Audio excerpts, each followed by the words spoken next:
In 1115, Pierre Abelard was the most famous philosopher in Paris, brilliant, arrogant, and considered the greatest mind of his generation. At 35, he was hired to tutor Héloïse, the 17-year-old niece of Canon Fulbert of Notre Dame.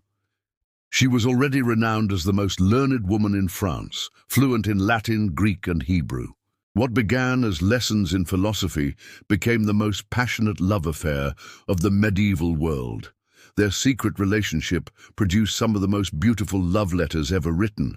Héloïse wrote to Abelard, "You know, beloved, as the whole world knows how much I have lost in you, how at one wretched stroke of fortune that supreme act of flagrant treachery robbed me of my very self in robbing me of you." When Héloïse became pregnant, Abelard secretly married her, but insisted they keep it hidden to protect his career. They had a son named Astrolabe, but Canon Fulbert felt his family's honor had been destroyed. In 1118, he hired thugs who broke into Abelard's room at night and castrated him in his bed. The brutality was so shocking that even medieval Paris was horrified. The tragedy didn't end there. Overcome with shame and physical anguish, Abelard became a monk. He forced Héloïse to become a nun, though she wrote, "It was not any sense of vocation which brought me as a young girl to accept the austerities of the cloister, but your command alone." For the rest of their lives, they exchanged letters filled with passion, regret, and philosophical debate.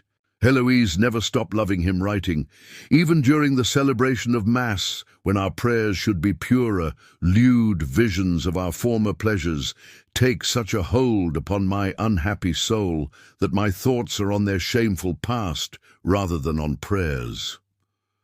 Abelard died in 1142. When Héloïse died in 1164, she was buried beside him. Legend says that when her body was placed next to his in the tomb, his skeletal arms reached out to embrace her one final time. Their actual letters survive today in medieval manuscripts, real documents of a love so powerful it transcended the brutal realities of medieval life, yet was ultimately destroyed by the very society that celebrated courtly love in poetry, while crushing it in reality. This is completely documented history. Their letters are preserved in libraries across Europe, and their tomb in Père Lachaise Cemetery in Paris remains one of the most visited lovers' graves in the world. Retry.